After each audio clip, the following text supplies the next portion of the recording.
Hi, my name is Jordan. I'm from Jordan, and you are watching The Jordan Show. Today we are gonna watch and react to the 8th episode of season 1 from the Ricky Gervais show with the title Nuts. I can't wait to see what Carl will do today.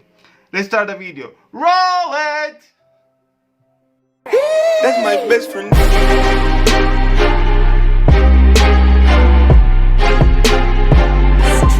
That's my best friend.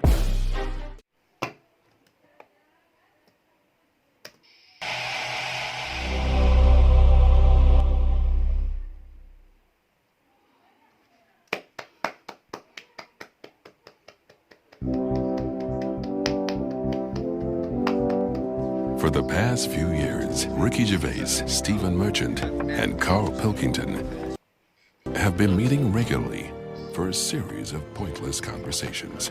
This is one of them. Testing. Is that all right? Hello and welcome to the Ricky Gervais Show with me, Ricky Gervais, Stephen Merchant. Hello. And the little round-headed buffoon that is Carl Pilkington. All right. This never gets old. Yeah, this is the 8th episode. We've watched 7th episode before this. But this intro never gets old. I don't know, just like the way Carl says, alright. Alright. It just gives it all. You know, you know you're gonna have fun watching this. Just keep watching. We do, of course, Rick, every week get thousands of emails. Emily from New York has asked Carl this. Carl, if you were on a sinking ship or you were in a burning building and you were with myself and Ricky, but you could only save one of us, I don't know why that's the case, but you can only save one of us, who would you save? Would it be Ricky or would it be me? I think it's a two-man dinghy. Right, okay. Possibly. And we're trapped, and he knows that if he stays there to get both our legs out from under this thing... The girder. Yeah, he dies, so he's got room, he's got time to save one. It's obviously me. Okay, stop the video now. If you never watched this, stop the video now and comment in the comments down below which one he would actually save. I think he would save Steve, because Steve is nicer to him than Ricky, at least from what I know. All right, so let's find out if I'm wrong or not. You can edit the comment after and, you know, tell us if you were wrong or not. It's hard to say, isn't it, at this point? What, because Steve's in the room, you mean? Well, no, just because we don't know what the situation is. Okay, well, let's say we're on a sinking ship, all right? So you're gonna have to rescue one of us, drag us into the dinghy. It's going under. You know, in 30 seconds, okay, this ship's gonna go under and drag you down, and you're gonna die, right? And our legs are trapped, and you've got enough time to untangle one set of legs. Whose legs do you untangle? Now, just because my legs are long does not necessarily mean it's more complicated. No, it's exactly the same amount of time. Just have to make a choice. A terrible choice that Steve would not, you know, hate you for. Well, no, listen. But he won't be around for long. He's going to drown in 30 seconds. Well, forget him. Bear in mind this, Carl. You are going to be stuck in a dinghy with Ricky Gervais, and who knows how long that's going to take. Think of all the head squeezing that's going to be going on, the comments, the wind. And do you honestly think that he's going to, if there's any provisions, that he's going to split them evenly with you? I mean, he's going to have drunk all the water, and there's only going to be about half an hour in. The food's going to be gone. Look at his gut. Look how much, you know, of the food he's going to have to eat, the baked beans that you've got on board. Whereas me, you know how generous I am. I'm always sort of... There we go. Carl, I think he's put the nail in his own coffin there. You know how generous I am, Carl. Let's talk about that, Carl. Come on, think about that one. Yeah, I mean, have you forgot about that, Steve? the time when we went for a coffee and we had to have a bit of a heated debate about the 50p change.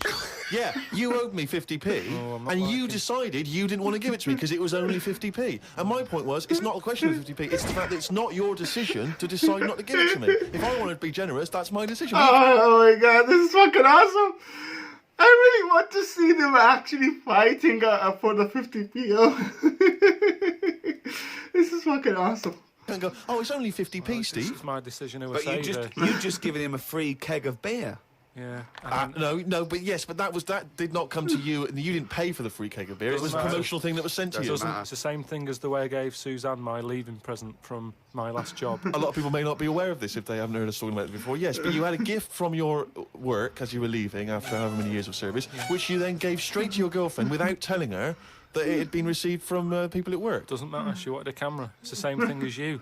You wanted that lager that I got for free. It hasn't cost you anything, it doesn't matter where I got it from. So you now decide, because you've given me a free lager, that you can now say, oh, actually, I'm not, in the future, I'll just take your money, Steve, on a whim. Well, listen, stop arguing like this. You're rocking the dinghy. Carl, have some of my cheese. Imagine he would ever say that. Can you imagine him ever offering you any of his cheese? Are you going to save Carl, mate? I don't want to say. Well, think about it and... I might do a sort of a for and against or something, and then so the conclusion is... Okay, all right. No, come on. Well, I've been waiting for this for a week. It's a regular feature now. When we read from Carl's diary, Carl decides to keep... I want to know who would actually be saved by Carol in that situation. Oh, fuck. We didn't get to know who's gonna be saved by Carol. Oh my god, I want to know. Oh, fuck this shit. I want to know. I really want to know. The diary. He's gone through with it. I can see it there. It's massive. It's a diary. I love the diary. I love the diary. It's a huge desk diary that he has to carry around with him, and the pages are getting full up. You're really keeping to this, right? This is extracts from Carl's diary. Did podcast and went for an Italian with Ricky and Steve. The Italian place is good. We've been there a few times. I always have the same thing, spaghetti. Can't remember what everyone else had. Last time we went there, Steve had little octopuses with pasta. You could see that they were octopuses. They hadn't been cut up or anything.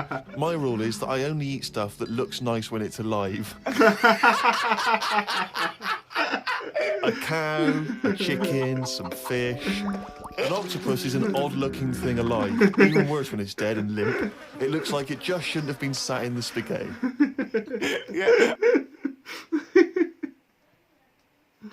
I agree with that. Ricky drew another picture of my head. We've given a few of them away as prizes, but he draws so many of them that they won't be worth as much anymore. Everyone will eventually have one. Like those pictures of a boy crying that caused houses to burn down in the 1980s. What does that mean? What are you talking about? It's just some kid. My auntie... Guys, this picture of the kid, we have it. Like, I remember when I was like 5, 6 years old in my old grandmother's house. We had this picture. And then when we moved to this house, I'm at my family house lately because I'm an unemployed motherfucker. Anyhow, the picture was actually in this room for like at least 10 years. I don't know anything about that fucking picture, and it's literally everywhere. I was in like 35 countries, and I saw it in like at least 10 to 15 countries somewhere. You know this picture. Everybody knows this picture. It's just weird. I don't know why it's that common. I really don't know. Noah had one, and it was just like a kid with like a blue jumper on, and it's like a painting, not a photo. Yeah, exactly, yeah. And he's just crying. Like a chocolate box. It's really awful, sort of sugary. And what happened is they found out that a load of houses were being set on fire or burst into flames, whatever. And the weird thing was... Oh, it's bollocks. Every house that burnt down had that photo. Yeah, because every house had that picture in the fucking 70s and 80s. Idiot. It's like, we're linking it to sinks. Every house that's ever burnt down had a sink. You're talking shit again. Carry on. Wednesday. Saw a homeless bloke. I'm surprised that no companies have thought about sponsoring the homeless. Something like a clothing company. Give them some clothes that have an advert on the back. Everyone's a winner. Good idea. Not bad, is it? Got on the tube to Camden. Read in a free newspaper that hedgehogs could be gone by 2025. I think I've seen more dead hedgehogs than alive ones anyway, so I don't think I'll miss them.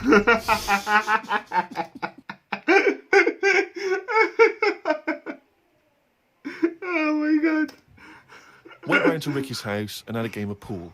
It should have been nice and relaxing, but Jane gave me some cake, and Ricky said I can't play pool if my hands are all sticky from No, cake. it was the sugar. And it wasn't that either. After he'd finished it, they weren't just sticky. He was licking his fingers, sucking his fingers off, and then was going to pick up ball cues and touch things. And I was thinking, go and wash your hands after licking your hands. You're not a cat. This turned into an argument when I said I didn't want to wash my hands. Why didn't he? He goes Disgusting. for a piss all the time without washing his hands, and then squeezes my head. This is awesome. Oh fucking yeah! Oh fucking yeah! This. Okay. Didn't he? He goes for a piss all the time without washing his hands, and then squeezes my head. I know I'd prefer to have lemon cake crumbs on my head than knob juice. Was going to do a crossword, but I'm tired and have learnt enough today. What have This you is awesome. And I've learned enough today. That's it. learned? Well, the stuff about hedgehogs and that. This is fucking awesome. Was on my way to a mate's and I got on a train. Got close to a station but realised I needed a wee. Was about to go in a cubicle when a blind man with a dog who was bumbling his way through the walkway came around. I said, "Are you after the toilet?" He said, "Yeah." I said, "It's on your right." I shouldn't have let him go first as he took ages and it would be my stop soon. The dog waited outside the cubicle. I was going to stroke it, but then I remembered someone telling me that you shouldn't. Don't know Why that not? is. Because something to do with the owner should be the only one who sort of deals with that dog, and you shouldn't. Well, you shouldn't stroke it because you'll cover it in fucking lemon. No, but just because if you stroke it and that, it might like me and want to go off with me, and he'll come out and be lost and stuff. Yeah. A few people have sent this in, including Paul, the party animal Parker. For some reason, we've just assumed he's in school. I don't think there's any actual proof of that. But do you think... I reckon he left in June, and he's doing sort of bits and pieces, but he's still not a party animal. Do you think he can hold down a job? Is he just partying so hard that... He can hold down a job. He often arrives late, Sure. and the boss, who's in an overall, go, "Parker, you're late again." He goes, "Yeah." Talks to the hand.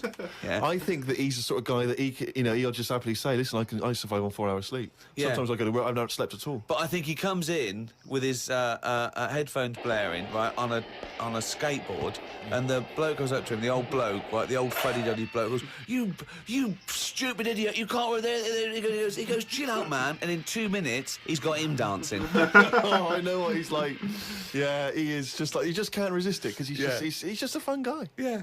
Anyway, Paul and a few other people have sent in this piece of information they've discovered from one of the more respected news networks. The headline is this: female kidney turns lumberjack onto housework. Right. Now, a Croatian lumberjack apparently has claimed that he started enjoying housework and knitting after he was given a female kidney. What? He claims he's going to sue his local health authority because he says he's become a laughingstock. He used to enjoy heavy drinking sessions and things. The kidney transplant saved his life, but they never warned me about the side effects. I've developed a strange passion for female jobs, like ironing, sewing, washing dishes, sorting clothes in wardrobes, and even knitting. Well, if he likes it, what's the problem? It's nonsense. It's nonsense. Hold on, though. What makes me laugh is he's become a laughingstock. So what do you do when you become a laughingstock? Tell the newspapers. Well, yeah. Tell the newspapers about it, because then that'd keep it completely under wraps. Then. But it's the sort of medical nonsense that Carl would normally come out with. Absolutely. You take on the personality of the person who gave you their blood. Exactly. It's like those old horror stories, you get given a murderer's hand. Yeah. And you go around killing. But there can be certain medical things that would change the way you think and would change you as a person. Say like how they can do face transplants now. Yeah. Right? I mean, I don't quite understand. Yeah? What?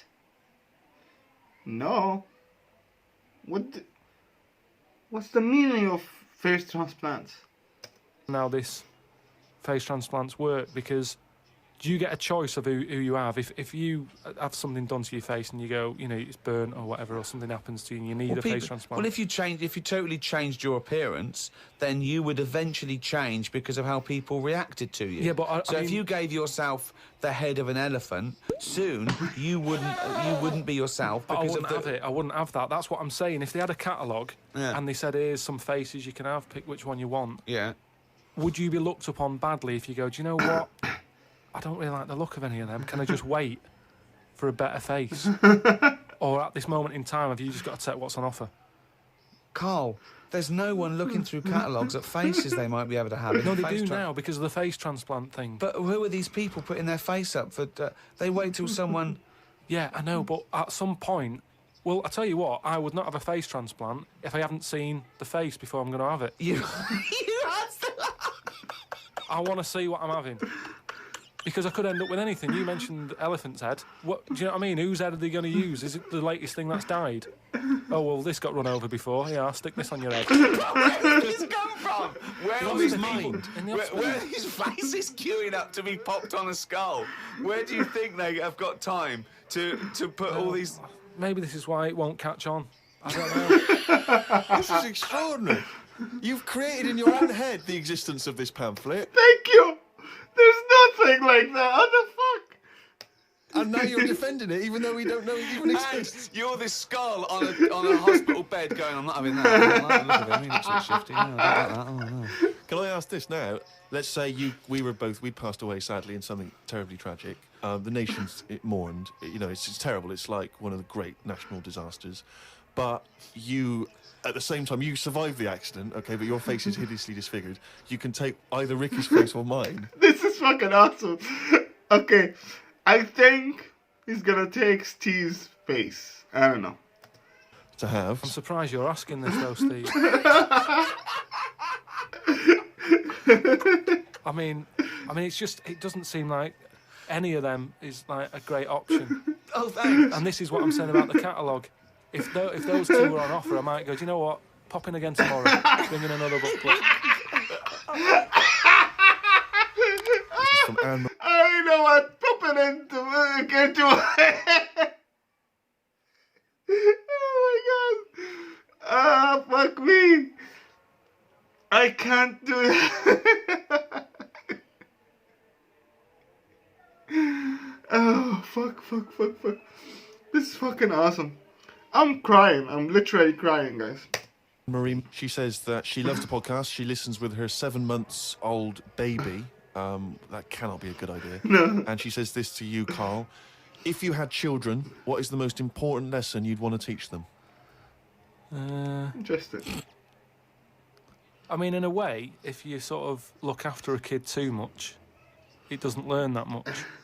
But if you let it learn by its mistakes, it'll probably grow up all right. But there are some mistakes you can't afford it to make to learn from. Yeah, driving a car the wrong way down a motorway. Testing if the fire really is hot. No, but say like the time... Does broken glass really taste horrible? These are lessons you don't want it to learn from mistakes. You can tell them that. Yeah, but what I exactly. mean is, there's certain things that I just think there was a kid who grew up in our avenue, right, on the estate, who, when it was born, right, we kind of thought it's got no chance, this kid, because its man was a bit of a rumman. You know, A rumman? Where's that? No, just like, you know, she liked going out and having a fag and like having a drink, and she's never at home. It's the one who had the horse in the house. Sure. Right, which I don't want to go over. Sure. It's old news. It's out there, isn't it, if you want to find out about the horse in the house. But she had a kid, and everyone was pretty surprised when they saw it, because it was a good-looking kid. She was surprised, because, like, you know, the man wasn't that good-looking, the dad was a bit rough. But it came out, and she was showing it around the avenue, going, look at this I've had. And she was chuffed with it, because it's probably like one of the newest things she's ever had, because everything else was always sort of Second down the line. But suddenly she's got this brand new little baby. Right? Anyway, as it grew up, right, those looks went. And I'm not talking getting old, I'm talking by the age of about 3. It looked rough already, right? And all that just happened Poor baby. Poor baby. because that's the life it was in, right? Yeah. So like it had like a patchy head. Its hair. It what? It had a patchy head. A patchy head. It's just sort of. It wasn't a North stressful. American Indian. What do you mean, a patchy head? Just his hair was patchy. He used to chase sort of cars and stuff. Sorry. What do you mean? Just that's what he did for his. Sorry, did she let it get raised by wolves? No. But all I'm saying is that at the end of the day, what is it that makes a person? Do you know what I mean? Now, I don't know what state he's in now, but maybe he learned all his mistakes by the age of 4. I'm guessing he's not chasing cars now, but at least he's done it. I'm guessing he is. Yeah. Do you know what I mean? At least you can go, yeah, I've been there, done that, and you don't go back to it, and you can get away with doing that. I've been there and done that. Oh, fucking hell. This is awesome. This is fucking awesome. After things when you're a kid, can't you? I nearly killed a man once, right? Oh, what the fuck is going on? Oh, okay, right. No, that time when I was in Wales and I was having a walk with my dad on the cliffs and that, I just picked up a big rock, right? Chucked it off the edge, and as I chucked it off the edge, I noticed a fella was walking down below. Jeez. And I missed his head by like inches. Oh, Now, I've never chucked a rock off a bridge or like off a cliff or anything. God. And it only took one man to almost lose his life for you to learn that lesson. Yeah, but that's how you learn your lessons, isn't Yeah. it? See, a lot of people would have said that maybe your dad should have said, "Wait, Carl, what are you doing?" No, but he didn't know I was doing it. I didn't say I'm going to chuck this off here. I just picked it up and chucked it. And like, as I let go of it, I noticed a fellow was down there. Oh, You fuck. live and you learn. That's a You live and you learn. Oh, my God. little mantra. Right? All right. You live Okay. and you learn. And so the woman who's had the kid, sort of look after it, feed it, make sure it's got shoes and that, but let it roam about. That's great. There's the advice for you, Anne-Marie. I love that. Good luck. Just let your 7-month-old baby roam about. Carl, a lot of people are absolutely fascinated to find out how you met Suzanne, your girlfriend of how long? Yeah, I was talking about this the other day, right? I am really interested to know more about Susan. Ages. Yeah. And they can't comprehend how, well, I suppose that there's any woman out there. Well, there's someone Who for would- everyone, isn't there? Yeah. That's always my thing. And it's reassuring, I think. You know, we chatted about the face transplants and that. You know, there's a face for everyone. It's philosophy, isn't it? Yeah. I mean, it's really unbelievable. No, there is someone for everyone, no matter what Yeah. condition you're in or whatever. Yeah. Guys, that's bullshit. That's bullshit. There's some people with nobody for, like, with what I mean. There's some people that will never find this somebody. Okay, some people that will, you know, get born, grow up, and die without anybody in their lives, and it's really not fair to keep saying there's somebody for everybody. Okay, this is very important. Some people are just alone forever, and they're gonna stay like that. It's sad, but it's true. Yeah, that's a bit by Louis C.K. I think you guys know it. Because I read on the email, someone emailed in an old Chinese proverb. It's something about everything, no matter what it is, has got one talent. And that's the same way in a relationship, innit? That everyone, you know, there's always someone out there. And that. I like the Chinese. There's another Chinese proverb that I learned on an email. Go on. He who cuts the wood up warms himself twice. Yeah, it's good. That's good. Yeah. And then someone sent in that one about too many Chinese cooks spoil the broth. What? Well, why is? Well, that's. I don't know who slipped the word Chinese in there. But I had too many cooks. Well, it was spoiled. just all sort of Chinese proverbs and that. One of my favourite on the same subject is, a camel is a horse designed by committee. What do you mean? Well, it's having a go at the camel, and it shouldn't. But it's just, it's just a metaphor. And if you wanted to design a horse and you had that vision, but you let 12 people in the room have their say, it wouldn't come out as you wanted it to do, and it wouldn't be as good. A vision is more perfect than committee, because everyone having their say, it becomes anodyne, it becomes compromised. Whereas the best things you can do is have an idea and have a vision and auteur that. Rick, can I just say now, I can tell from his look that he's thinking, which committee designed the camel? Well, I'd say, why would you request the ump bit? Because that's just going to get in the way, isn't it? I mean, I've always said that about a lot of animals. It's like we've doubled up on a lot of them. We've chatted about elephants and mammoths, one or the other. And that's the same with a camel. I'd have that up there as what they're doing. They were good years ago in the Jesus times and that. Don't need them now. You know what I mean? We've moved on. Well, not people who use camels to cross deserts. What other? Bedouin communities. I'm going to throw some animals at you, and you tell how you'd have improved them if you'd have been designing them. Okay? The octopus. So I can now go back. I can look at them and go, what are they doing? And where have they gone wrong? What's up with it? How could you improve it? Like the camel, you'd go lose the arm. I'd probably give it a bit more of a body. Cut down on the arms. And give it some bones. Because I don't understand all this. Getting in a jar is good. When does it want to get in a jar? It says... Well, it only wants to get in a jar according to your stories. No, but there's something that says it can get in a jar because it hasn't got any bones. But I don't know why I'd want to do that in the first place. Easy. I can't even begin to answer that. Once again, you've claimed that you've read that they like to get in jars. I mean, how do they know that octopus like to get in jars? Oh, God, you can improve on an octopus. Millions and millions of years of evolution, making it perfect for its surroundings. Okay, another animal for you then, Carl. Giraffe? What are they adding to the world? What are they doing? Well, it's not about what they add to the world, No, but is it? I thought that's what everything's about. It's about things are here for a reason. The reason they're here is because they didn't die. That's it. No, but there seem to be a lot of animals that are like... Do you think there's a lot of cheating? Is that what you're saying? There's I'm a just lot saying, of there doubling just seems up. to be a lot of doubling up. Yeah, so you Seriously, when you think about giraffes, they're so inconvenient.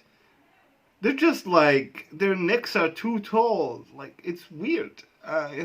We wouldn't know what to do with them. I don't know. Seriously, I'm with Carl on this. What giraffes are adding? They're not doing anything. They're just really inconvenient. Yeah, it's weird. get it down to like 8 animals that represented all of it. So okay, who would get in your team? You can choose 8 animals. This is what I'm saying. If I was Noah, I would have gone like, hang on a minute. I've just seen something that looks a bit like this. Let it drown and have a clear out. But he didn't. He was messing about saving everything. He was instructed by God to save everything, to be fair to him. Yeah, but if he's been given that job, for me, he's sort of manager of that job. So you believe Noah as well? You believe Noah happened as well, and he built a boat big enough to... Thank you, Gervais. Oh, thank God Gervais exists.